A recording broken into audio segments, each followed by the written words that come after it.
So let me summarize what we talked about so far. Basically, I tried to show, based on numerous verses of the Quran, that criteria for going to hell is not based on labels. Okay, whether on your ID it says you're a Muslim or you're a Jew or Christian or atheist or anything. The criteria is arrogance, meaning that when you recognize what the path of truth is, yet you reject it out of your arrogance, then you are not doing very well. And based on the principles of the Quran, you may end up in hell. But honest mistake, ignorance, that will be forgiven. And everything that I just summarized, I showed you a number of verses for those brothers or sisters who came later. I'm just talking about my opinion. I'm talking about my understanding of the Quran. So the message so far, brothers and sisters, is that it seems like if we want to be more in line with the way that Quran introduced God to us, and heaven and hell and Islam, etc., then we need to come out from this black and white mindset. Meaning, be Muslim, you go to heaven. Non-Muslim, you go to hell. Because this is exactly what the Quran has criticized Jews and Christians about. Okay? And we are following exactly what they are doing, most of us. We need to come out of this. We need to try to understand the basis of judgment of Allah Ta'ala, which, as I said, is conviction. The brother asked me, can you give me an example of rejecting something out of honesty? Was that your question? Brother, you know there is this religion of Baha'is? Do you know about it? Heard of them, yeah. So there are many of them. And I'm sure right now that we are having this session, they also have their own session. Another person is talking for them and explaining their own holy book. And I can tell you that if you discuss with them, it's not that easy to win in the debate. They know how to defend their religion. Okay? I think I know how to discuss with them, but it's not that easy. Okay? Why you are not Baha'i, brother? I never looked closely into it. So that is honest rejection. Yes. That is an example of honest rejection. Now, replace the word Baha'i with the word Muslim. Replace yourself with a non-Muslim. It's exactly the same for that person as well. It never occurs to you to go and read about that religion and that book, and you have all the right to be like that. Just as others, it never occurs to them to go and search about Islam and what exactly Islam is, etc., etc. As simple as that. This is like 2 times 2 equals to 4, brother. It's a very simple concept. And I'm very thankful to you for raising that, because that example that came to my mind while I was in the loo. Can I clarify my question again? Please. I completely agree with what you just said. That's very good. What I have is, do you have an example in the Quran of rejection? That's very good now. That is very good. Guess what? We will come back to that. Don't worry, brother. Don't worry. Night is long. Brother, about the that person who goes and kills many people, so-called honestly, and then does he go to hell or not? And I said, it takes a lot wrong thing in here for a person to just go and kill many people. Okay? Just one thing I want to say, brother, and add to that, and this also came to my mind when I was in that place, is that we are not here to judge who goes to hell, who goes to heaven. That is not our job.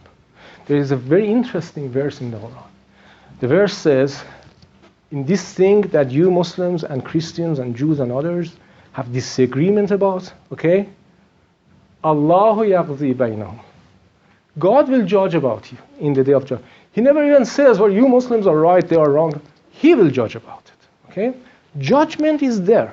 It's not for us to say who goes to hell, who goes to heaven. As long as I'm concerned, I really, I hope that God will forgive many people and send them to heaven. But of course, there are some people who do deserve to go to hell. Okay? Our job as students of Islam is to understand the principle. The principle is what I explained. That the criteria is conviction. Now, how is that principle going to be applied on me, on you, on that person? We have nothing to do. I have nothing to say there. It's for him to decide about it. So, amongst all the religions, the conviction is that what determines where you end up is your belief. The belief in your heart. Label is irrelevant. We all accept that. Right? What you're giving us is that it's not actual belief. It's more to do with what you do honestly. So, I mean, you could, like these people who do the wrong things, as you say, to kill someone takes a lot. So you can argue that their conviction must be absolute. Yeah? So they absolutely believe that what they're doing is God's work. So, I mean, brother, my answer is exactly the same answer to that brother, because you're asking me exactly the same question. What I'm telling you, brother, is that the principle is conviction. This is what we get from the verses of the Quran. Okay? And conviction means that your deeds, your mouth, your heart, all should be in one place. You do not follow something that you know is wrong. And if the opportunity comes for you to change yourself and become better, and you recognize that opportunity, you take it. That is that conviction. If somebody goes against that, if somebody knows something is wrong, yet follow it, or is arrogant enough that he recognizes that there is an opportunity, it may change me, but I don't want it, that is the problem. Now, how that applies to brother Ammar and brother Saeed and brother Abdullah and brother etc., etc., etc., that is not for me to say. What I know, based on the Quran, is that murder is a serious thing in the eyes of Allah Ta'ala. I just explained that. I said that, imagine this, that even for killing a murderer, God does appreciate that this is something quite strong to do. And he says, don't have rahmah, on these people. Appreciates that rahmah, okay? And then says, if you kill without justification, and he says what those justifications are, it is as if you have killed all human beings. What I understand from this is that very much like the concept of being a mushrik, it really takes something quite dirty here so that the person gets to the stage that believes that, what I'm doing is right. Yeah, okay, what you are doing is right, but the reason you think it is right is because of all this wrong thing that is here. I cannot judge every individual. I cannot say, yeah, I definitely think they will go to hell. I'm just explaining the principle of the Quran. Inshallah, we will see in the hereafter how it works. If you know any other principle, please do let me know based on the verses of the Quran. Well, as I said, the dominant opinion amongst all I didn't ask about opinions. When you say based on belief, so basically what you're saying is, if what is you're believing is right, then you go to heaven. And if what you are believing is wrong, then you go to hell. This is the dominant opinion amongst all the religions. Okay. All the Abrahamic religions. And from when the dominant opinion has become criteria for accepting the truth? Do you disagree that it's not? You accept that it is? It is dominant opinion. Yeah. Just as at the time of the Prophet, the dominant opinion was shirk. Just as the dominant opinion among Christians is that Jesus is God. Just as the dominant opinion among Jews is that we are the better race. But I'm not talking about dominant opinion, brother. I showed you verses of the Quran. So don't talk to me about dominant opinion. You already know that. We are here to question the dominant opinion. Must be based on evidences. Of course. Of course. You think that the opinion that Jesus being Son of God is not based on evidences? I'm here in this second session to show you where the confusion has come from. So allow me to try my best to see if I can manage to do that. If not, I'm still at your service, and I will try to learn together. So, despite the Quran being obvious about this, not many Muslims know or appreciate it, the common opinion, right? So what? So you may ask yourself, well, hang on, is this the right meeting? We were supposed to talk about jihad. And this guy, the only word he has not even mentioned is the word jihad. So that was where I was supposed to say, see you after the break. Okay, so I was supposed to then remind you about what I talked about, which I have already done. And then, now I want to talk about my core thing, which is about jihad. Let me start again. بسم الله الرحمن الرحيم لا حول ولا قوة إلا بالله توكلت على الحي الذي لا يموت الحمد لله الذي لم يتخذ ولدا ولم يكن له شريك في الملك ولم يكن له ولي من الذل وكبره تكبيرا أشهد أن لا إله إلا الله وأشهد أن محمدا رسول الله. By default, every verse of the Quran is specific to its direct addresses. It is only when we make sure that the verse is not conditioned to its addresses that we can generalize it for ourselves. This is a principal rule in the Quran. Okay, the Quran was revealed to Prophet Muhammad sallallahu alaihi wasallam, and when you read it, you will find that it is talking about the issues that they have. You find the addresses were all Christians and Jews of Arabia at that time. Have you ever recognized that? That in 90% of places where the Quran talks about Christians and Jews, it actually directs it to Christians and Jews in Medina, in Arabia, at that time. It's very specific. Do you know when the Quran says, Ya ayyuhallazina amanu, 90% of places, it talks about the companions of the Prophet. Okay? Now, I'm not saying so 90% of places it does not relate to us. What I mean is that we first need to make sure that this is not specific. Then we can argue that, yes, it does relate to us. So on this basis, the verses of the Quran can be categorized into three groups. The verses that are referring to very specific situation at the time of the Prophet and give a very specific directive for that situation only. For instance, in Surah Al-Baqarah, it says, Ya ayyuhallazina amanu, O those who believe, don't say ra'ina when you are in front of the Prophet.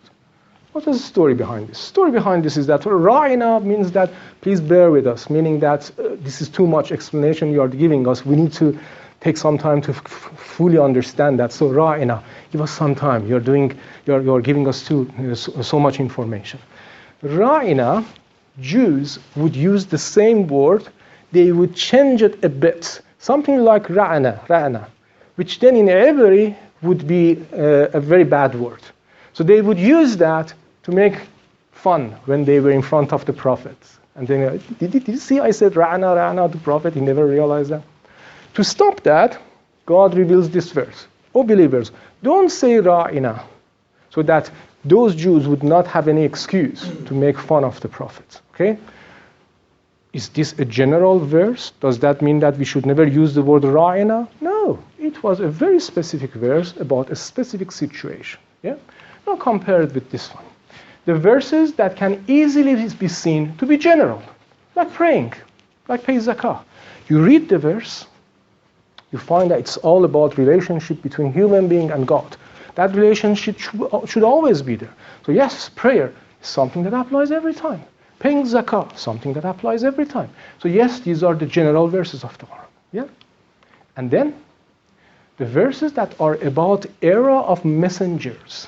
These are about the sunnah of God, the way that God does things when He sends messengers, and are therefore specifically applicable for that era only. Okay? When Nuh comes, yeah, and he preaches, and after so much preaching, people reject him, then punishment of God comes. This punishment of God, when people reject the messengers, is something that is specific to the era of messengers. It is not about our era. Okay?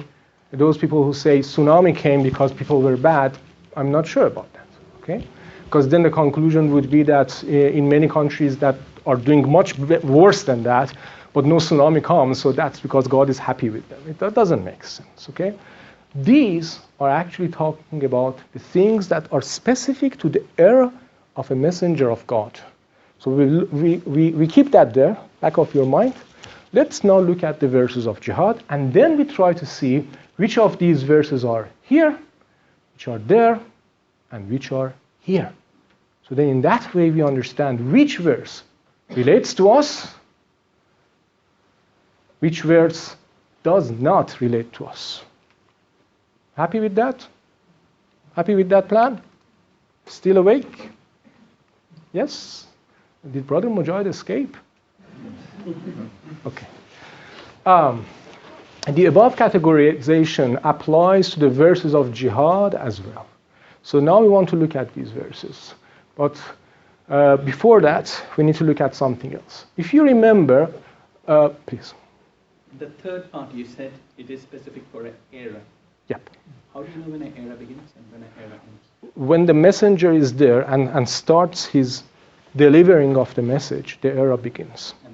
When the messenger dies, passes away, unless he has sent that message to someone else to carry on to some other place, specific place, that's end. If it has asked others to carry it to a specific place, as soon as they carry it there, it will be ending there. Okay, we will see that. We will see that, please.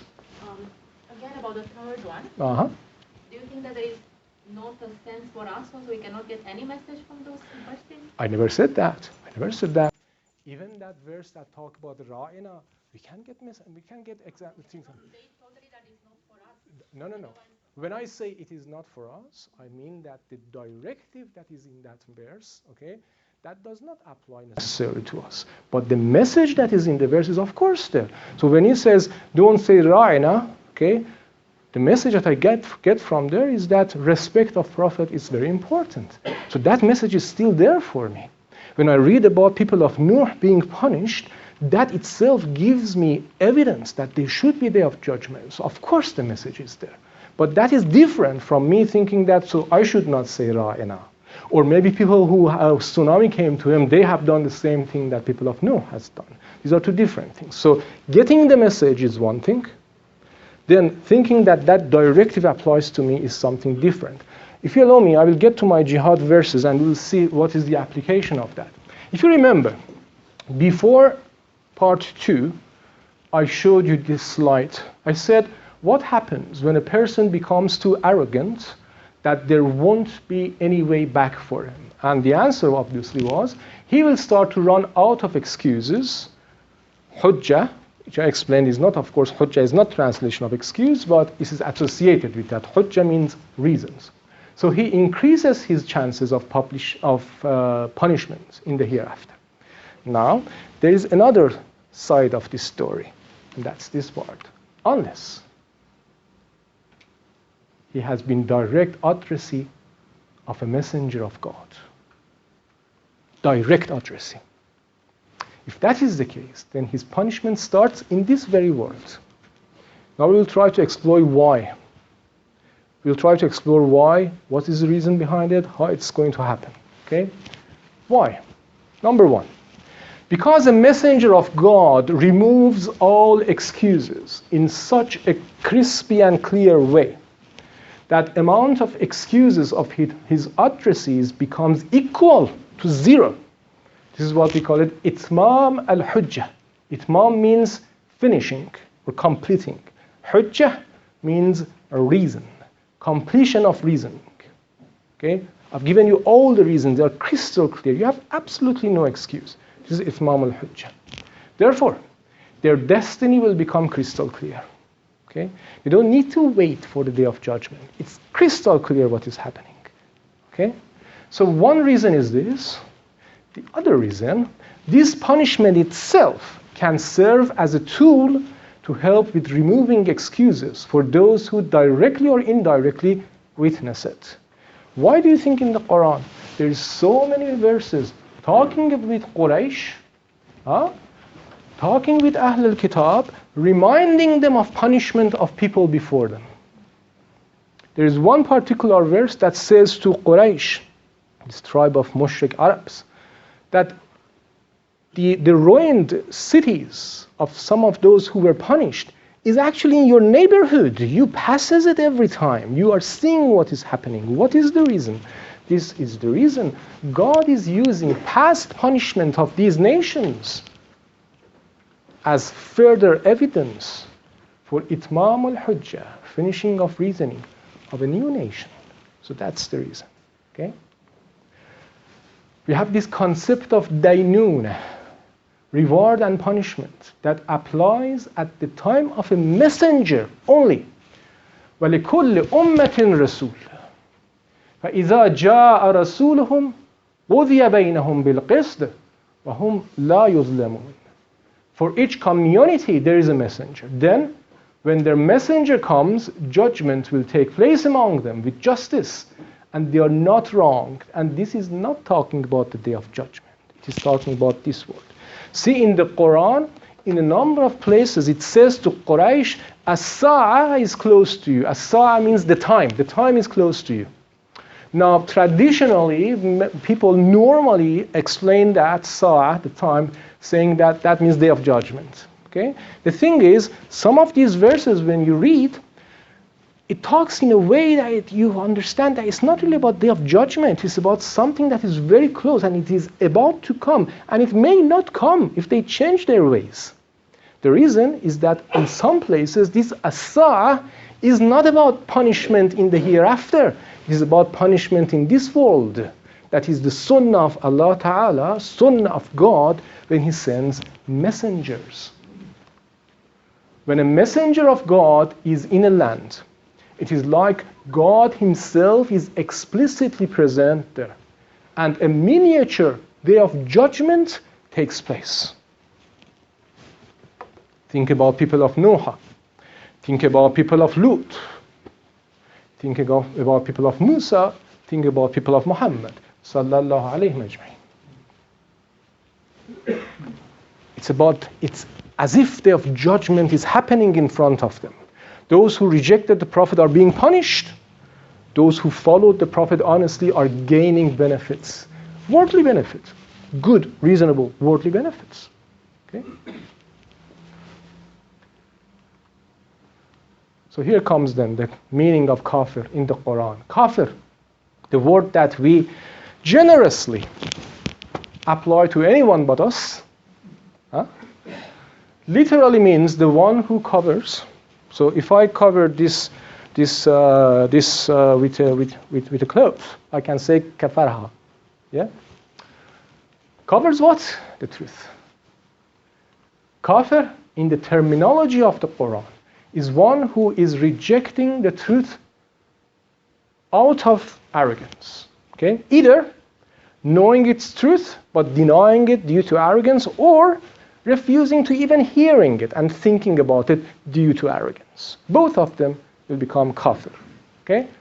Now you will ask me, okay, Abdullah, you said what I'm saying is based on my understanding of the Quran. Where is your evidences from the Quran? Let's do this. Verses of the Quran criticizes kuffar, not for them denying the truth, but for them denying the truth when it is made clear to them and they recognize it. The expression وَأَنْتُمْ تَعْلَمُونَ, you know about this, is numerously being used in the Quran. You know about this, yet you reject it. فَلَمَّا جَاءَهُمْ مَا عَرَفُوا كَفَرُوا بِهِ فَلَعْنَةُ اللَّهِ عَلَى الْكَافِرِينَ. When that came to them, which they recognized it, they rejected. What does it say to Ahl al-Kitab about Prophet Muhammad sallallahu alaihi wasallam? He said that you know him like your son. You know him like your son. Those people in Medina at that time. Yet you reject him. So the criticism is not just, well, you didn't accept it. The criticism is that you didn't accept it out of arrogance. And the word arrogance rings a bell because we spent 50 minutes on it in the last session. All right? Now, once a very good brother of me asked me, could you give me the verses of the Quran that I can use and argue to make this point?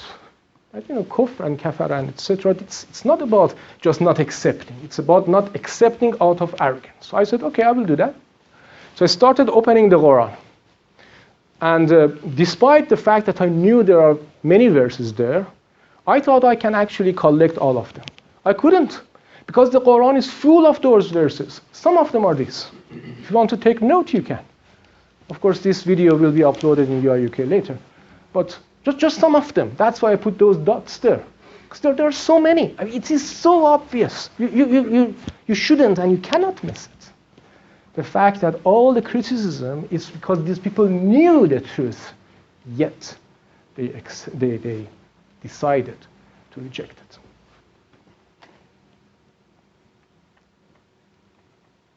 Got it, brother? Another one. وَمَنْ يُشَاقِقِ الرَّسُولِ مِنْ بَعْدِ مَا تَبَيَّنَ لَهُ الْهُدَى وَيَتَّبِعْ غَيْرَ سَبِيلِ الْمُؤْمِنِينَ نُوَلِّهِ مَا نُوَلَّى وَنُصْلِهِ جَهَنَّمَ وَسَاءَتْ مَصِيرًا. And whoever acts hostilely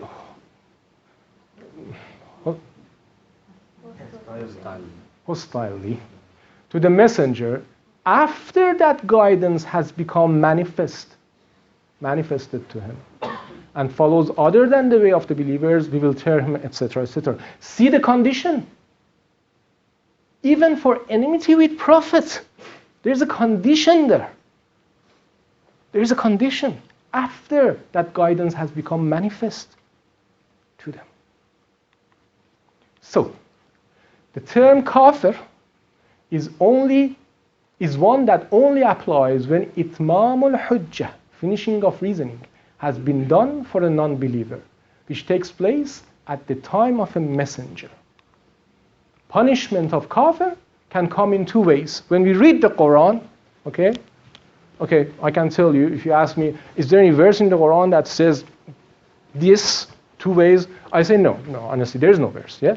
But when you read the story of messengers, then you can easily derive that from this, that when you read about these punishments, you come to understand there are two punishments, two kinds of punishment.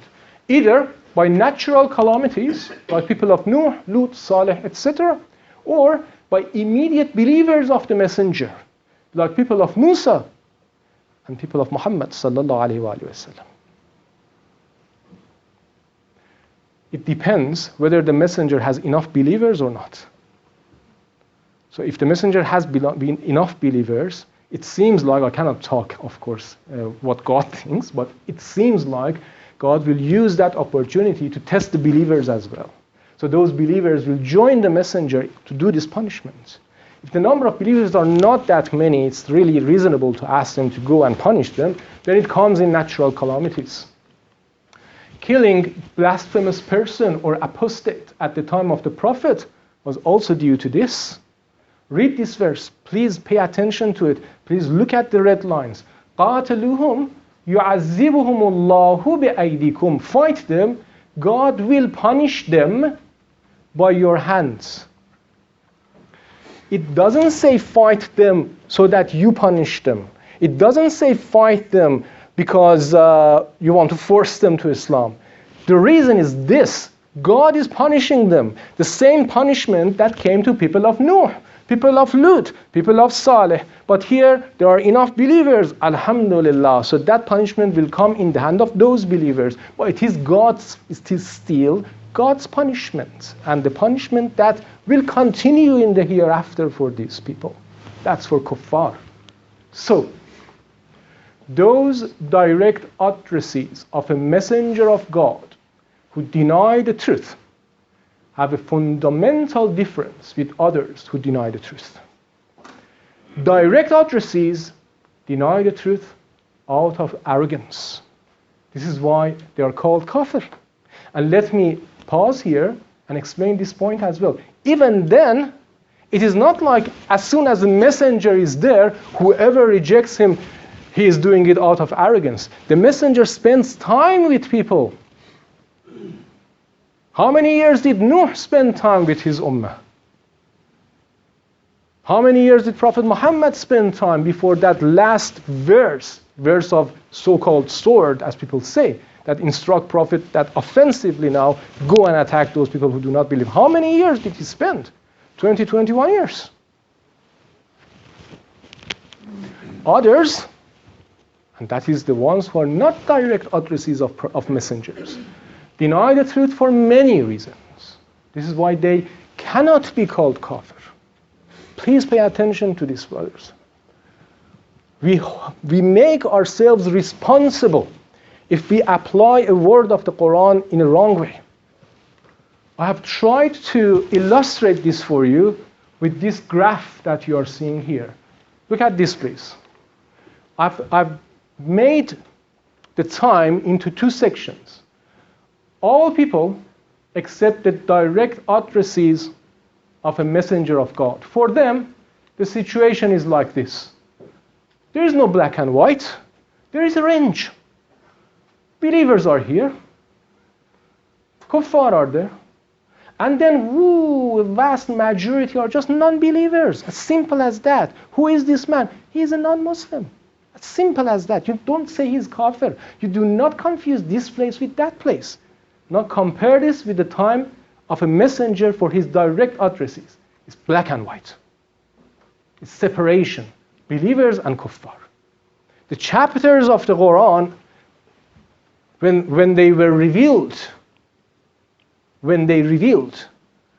to the Prophet and Quraysh and Ahl al-Kitab, the purpose of those chapters was to make this separation. There are explicit verses that says we are making this separation. At the time of a messenger, there is no range for those particular nations where the messenger is addressing them. There is black and white. Brother Khalid, are you going to ask about this? Yes. Okay, stop there then. I may be able to answer that. I'm answered. You know the reason I made this gray? It wasn't my error. I intentionally made it gray. No one but God himself knows who is here, who is kafir. Hazrat Yunus, name rings a bell? Hazrat Yunus. What was the reason that God was not happy with him? Because he left the place without food. Because he left the place, without God's will. Exactly. He left his nation thinking that this is a punishment will come for them. In other words, he thought they are not kafir. They are not qualified to be called kafir. That's me. I'm out of here. Before God giving him permission. Then what happened to him? La ilaha illa subhanak inni kuntu min adh-dhalimin. You are talking about a messenger of God here who did that mistake. Our own messenger. We don't have hadith from prophets saying, okay, I've now decided it's time to go and punish these kuffar. No. The verse in Surah At-Tawbah. The messenger himself was guided when that point comes to punish these people. This is, of course, unless anyone at our time considers himself or herself to be as good as the messenger in delivering the message of Islam, both verbally and practically. See, brothers and sisters, the reason we say at the time of a messenger's itmamul hujjah is being done is very simple. Because number one, this messenger is the best of his nation. Prophet was known as Amin, trusted, before becoming a prophet. And he continued to be like that. Okay? And those who believed in him, they tried their best to be as close to his features and attitudes as they could. Some of them did better, some of them did not manage, but they at least all tried to do that. Please go and read the story. Unfortunately, I forgot to find a reference for you, but this is one of the most authentic reports of how the Prophet looks like in face and how his behavior and the behavior of his believers is in a hadith where this Bedouin woman, a woman who is living in Sahara, receives the Prophet and his companions as a guest. Then when they go, her husband comes and asks her, did we have a guest? And she says, yes. And he said, who was it? And then she starts describing what she did. Just go and read it. Sometimes we don't get these things. People would come in Masjidun Nabi, sitting in front of the Prophet, and saying that I just want to sit here and look at you. That's all. People would read namaz, prayer, and Prophet would turn, and people would just sit there, just watching him. Not even conversing, just watching him. It's not easy. And then imagine at the top of this man who is beautiful, both in his face and in his morals and akhlaq, suddenly his face goes red, his head goes down, then he has his head up and he starts saying the most beautiful Arabic sentences that ever any Arab had heard at his time. Just imagine that. Bismillah ar-Rahman ar-Rahim. إذا جاء نصر الله والفتح ورأيت الناس يدخلون في دين الله أفواجا فسبح بحمد ربك واستغفر إنه كان توابا. And then this continues to go for 10 years, 15 years, 20 years. And during this time, kuffar, non-Muslims are seeing that whatever they are doing, they're losing. And it doesn't make sense. Battle of Badr, that many people, they lost. Battle of Uhud, okay, we managed to get them there. But they are still strong. They are coming back to us. And then you read over and over and over in this book of Quran, same thing that happened to people of Nuh is about to happen to you. Remember. Same thing that happened to people of Moses is going to happen to you. Remember. And this is the way that this Itmam al-Hujjah come about. This is the way that this Itmam al-Hujjah come about. Who among us can argue that I can do the same? Please stand up. Let us see him or her. Who? Do you know anyone out there who can do the same? Let us know him. If you know him, I will go and I will kiss his hand. Because he should be as good as a prophet. He should receive revelation as well.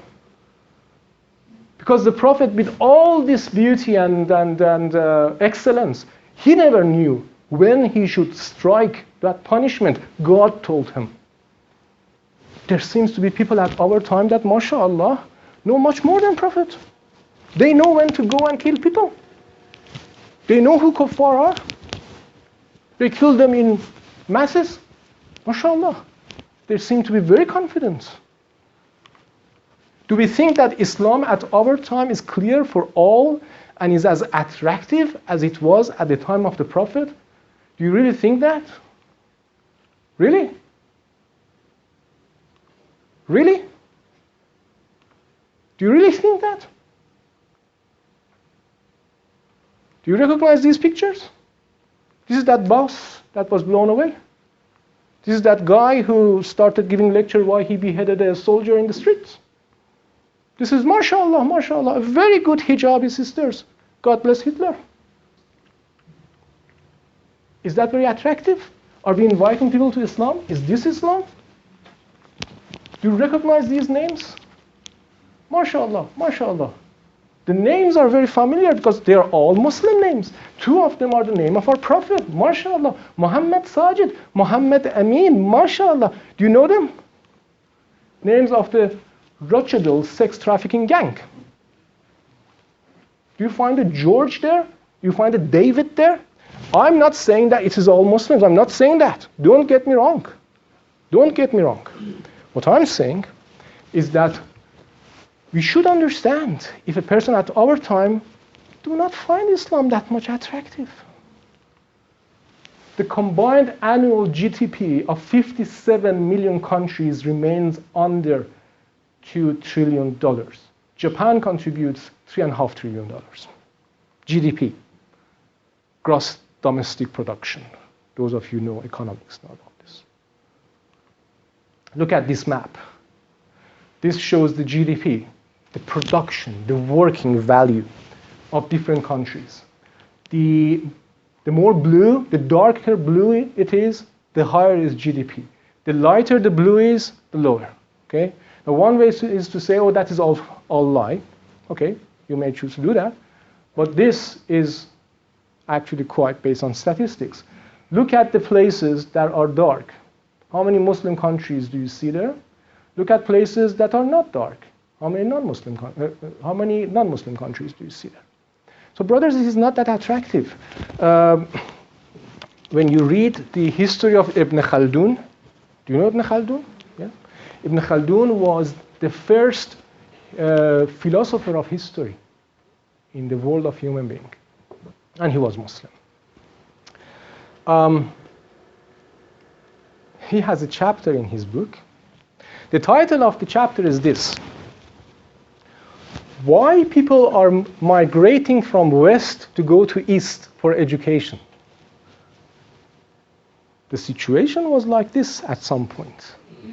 That is the so-called golden time of Islam. I'm not saying whatever happened there was golden, but at least there was some power. According to documentations, according to history, at that golden time of Islam, please listen to this carefully. At that golden time of Islam, many non-Muslims would become Muslim, not because they had read the Quran, not because they were convinced, they had educated themselves about Islam, but because they were saying, look, these people are very powerful, they are very good in doing what they are doing. There should be something right about their religion, otherwise, how they are doing it, let us also join them. Almost the same ways that some of the people or young people under the influence of very much American culture say these days sometimes that, you know, there should be something good right about America. See how powerful they are. We need to adopt that culture. Now, of course, I don't approve that, but something like this was something that would happen for Muslims and Islam. The situation is not like this anymore, brothers and sisters. In this way, the verses of the Quran can be categorized into three groups. You remember that? So we said there are three groups, okay? So inshallah, after the break, I will show you the verses of jihad, and we will see which one goes here, which one goes there, which one goes there. And then if anything goes here, which is general jihad, of course we're going to follow that. Okay? So, thank you.